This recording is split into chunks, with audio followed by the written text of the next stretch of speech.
Shalom, sesuai yang kasih. Sekian puluh tahun yang lalu, saya bergereja di sebuah gereja di kota Balikpapan. Pada suatu hari oleh gembala sidang, saya diminta untuk menyampaikan firman Tuhan di kebaktian kaum bapak.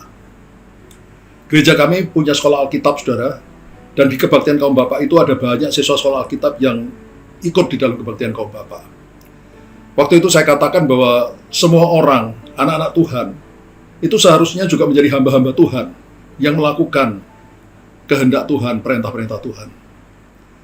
Beberapa hari kemudian ada ibadah doa semalam suntuk di gereja, dan di dalam kebaktian itu tiba-tiba ada seorang siswa sekolah Alkitab yang berdoa di dekat saya.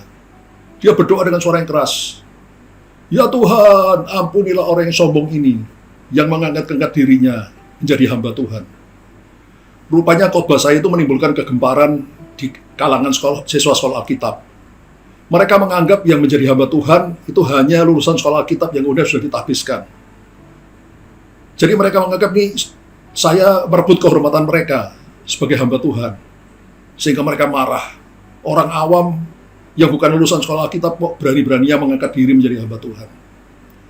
Untung hari Minggunya Pak Gembala menyampaikan di dalam khotbah beliau di ibadah raya bahwa yang disampaikan Pak Yongki di doa kaum bapak, di kebaktian kaum bapak itu benar.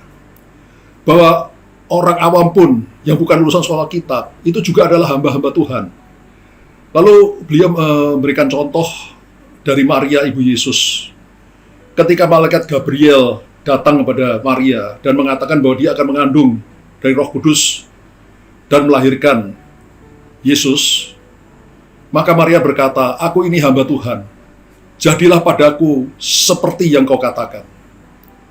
Saudara, pendapat bahwa hamba Tuhan itu hanya lulusan sekolah Alkitab, hanya orang-orang yang ditahbiskan, itu sangat merugikan gereja Tuhan. Karena membuat yang melayani di gereja itu sangat terbatas, hanya kalangan tertentu saja. Padahal firman Tuhan berkata bahwa setelah kita dimerdekakan dari dosa, setelah kita lahir baru, maka kita ini menjadi hamba Tuhan, menjadi hamba kebenaran, hambanya Allah. Rasul Paulus juga mengatakan bahwa kita ini sudah dibeli dengan harga yang sangat mahal, yaitu dengan darahnya Kristus. Sehingga kita ini bukan lagi milik kita sendiri, melainkan milik Kristus. Karena itu kita harus memuliakan Tuhan dengan tubuh kita, dengan melakukan apa yang bisa kita lakukan untuk Tuhan. Jadi mari saudara, saya ingin mengajak, jangan ada di antara kita yang berpangku tangan, karena kita semua sudah menjadi milik Kristus. Sehingga tugas kita lah untuk memuliakan Tuhan dengan apa yang bisa kita lakukan bagi Dia. Saya akan berdoa bagi saudara. Bapa di surga, Tuhan, ampuni kami kalau ada di antara kami yang sampai saat ini berpangku tangan.